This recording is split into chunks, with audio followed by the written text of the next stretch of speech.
Shalom, good evening. This is TV7 Israel News broadcasting from Jerusalem, and in today's top stories. Israel reacts to the fall of the Assad regime with cautious joy as the Islamic Republic of Iran is expelled from Syria. IDF forces capture strategic Syrian locations after local militants mount an attack on UN forces in the demilitarized zone of the 1974 Israel-Syria armistice line. Turkey asserts that it expects an orderly transition of power in Damascus, which is inclusive to all religions and denominations. Shifting sands in the Middle East culminated with a geostrategic earthquake when the 63 years rule of the Assad regime abruptly ended when ousted President Bashar al-Assad fled for his life as the Turkish-backed Syrian National Army, Jaish al-Watani, in close cooperation with the jihadist Hayat Tahrir al-Sham, or HTS, from the north, as well as local militants from Sweda and Deraa governorates from the south, captured the Syrian capital Damascus. Israel closely monitored the rapid advances by the anti-Assad forces on all fronts, stressing that the IDF stands at the ready for any plausible contingency. אנחנו צריכים לקיים הערכת מצב ממש כל כמה שעות. הוא קצב, כל אירוע כאן הוא קובע סטנדרט ושינויים קדימה. ולכן אנחנו עוקבים מאוד מקרוב עם כל יכולות האיסוף על מה שקורה. הדגשים המרכזיים זה לראות גם את היציאה האיראנית, את האינטרס האיראני, שזה מבחינתנו צורך ראשון. והדבר השני, לראות את הגורמים המקומיים כאן שתופסים את השטח, מה הם עושים, איך הם מתנהגים, איך הם מורתעים, ולא מתבלבלים בפנייה לכיוון שלנו. אם יש בלבול כזה, יש מענה התקפי, ומאחוריו מענה הגנתי, מאוד מאוד חזק, להיות ערוכים התקפית והגנתית.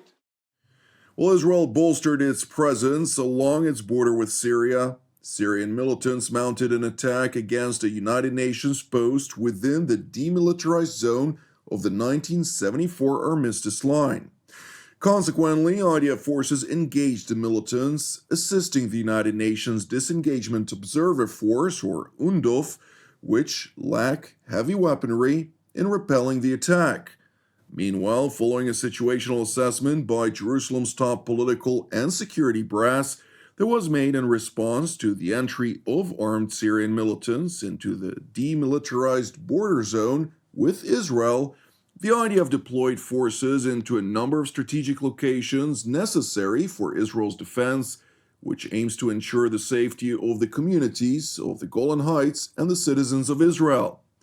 Prime Minister Benjamin Netanyahu, who, alongside Defense Minister Israel Katz, toured Israel's border with Syria, stressed that the capture of Syrian territory was a temporary act of prudence. This is a historic day for the Middle East. The collapse of the Assad regime, the tyranny in Damascus, offers great opportunity, but also is fraught with significant dangers. This collapse is a direct result of our forceful action against Hezbollah and Iran, Assad's main supporters. It set off a chain reaction of all those who want to free themselves from this tyranny and its suppression. But it also means we have to take action against possible threats. One of them is the collapse of the Separation of Forces Agreement from 1974 between Israel and Syria. This agreement held for 50 years. Last night it collapsed. The Syrian army abandoned its positions. We gave the Israeli army the order to take over these positions to ensure that no hostile force embeds itself right next to the border of Israel. This is a temporary defensive position until a suitable arrangement is found.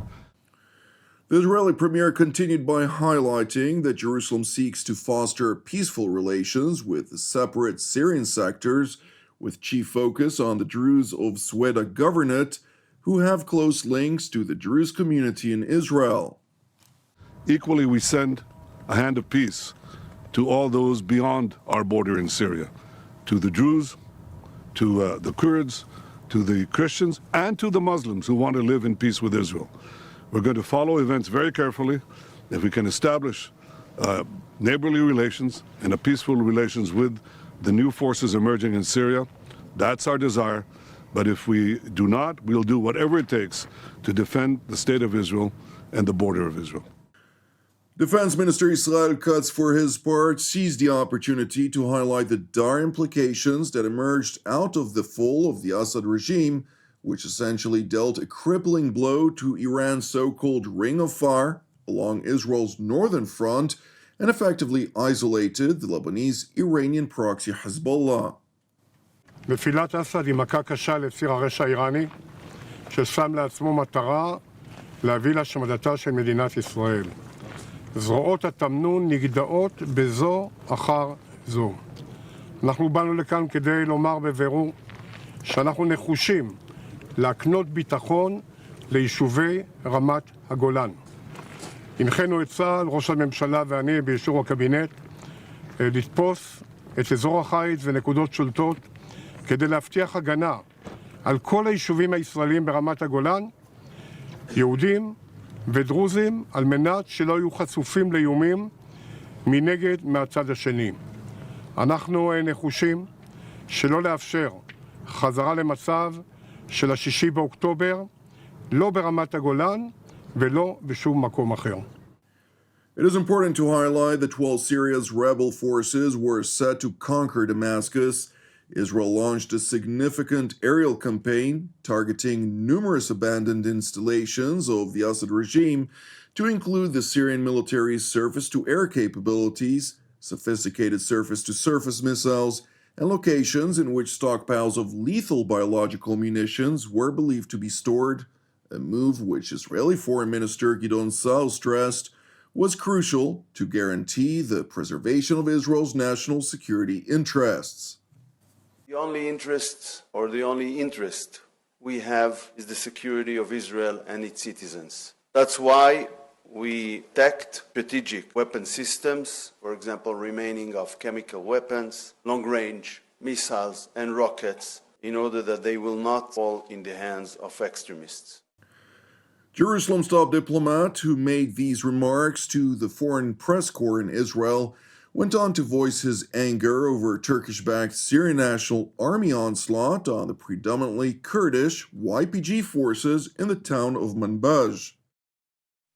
The attacks on the Kurds, as we saw yesterday in Manbij, must be stopped. It's a commitment of the international community towards those who fought bravely against ISIS and won against ISIS, and it's also a commitment for the future of Syria, because the Kurds are stabilizing force in this country. We have a connection, and we discuss this matter with the American administration as much as with other states. It is important to explain that the Kurdish YPG militia is the largest and most potent force which operates within the framework of the US-led Syrian Democratic Forces, or SDF, as part of Operation Inherent Resolve that is tasked with combating the Islamic State. However, Turkey regards the YPG as an extension of the PKK, a communist terrorist group that is internationally designated as such by the United States, European Union, Israel, and a number of other nations globally. And while there remains to be a difference of opinion between Washington and Ankara regarding the nature of the YPG, over the course of the past 24 hours, Turkish-backed Syrian forces captured the Syrian border town of Manbij, forcing the Kurdish YPG to retreat. Meanwhile, Turkish Foreign Minister Hakan Fidan, in a press conference on the sidelines of the Doha conference in Qatar, voiced Ankara's hope for the volatile situation in Syria to stabilize and stressed the requirement for all Syrian refugees to return to their homeland. As of this morning, Syria has reached a stage where the Syrian people will shape the future of their own country. Today, there is hope. The Syrian people cannot achieve this alone. The international community must support the Syrian people. Turkey attaches great importance to the national unity, stability, sovereignty, and territorial integrity of Syria and the well-being of the Syrian people.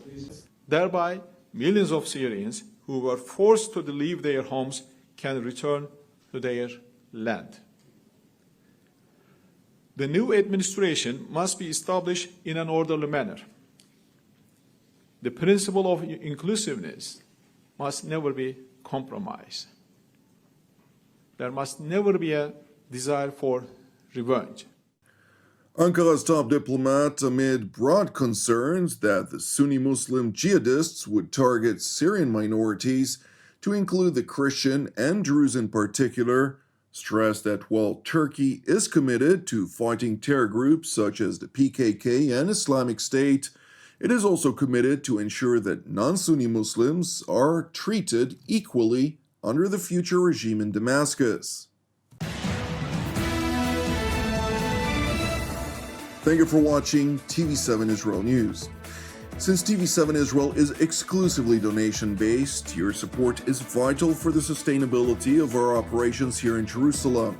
Therefore, if you're blessed by our productions, please consider prescribing a donation. You can do so via our website at www.tv7israelnews.com. Separately, I would like to encourage you, pray for the peace of Jerusalem and salvation of Israel.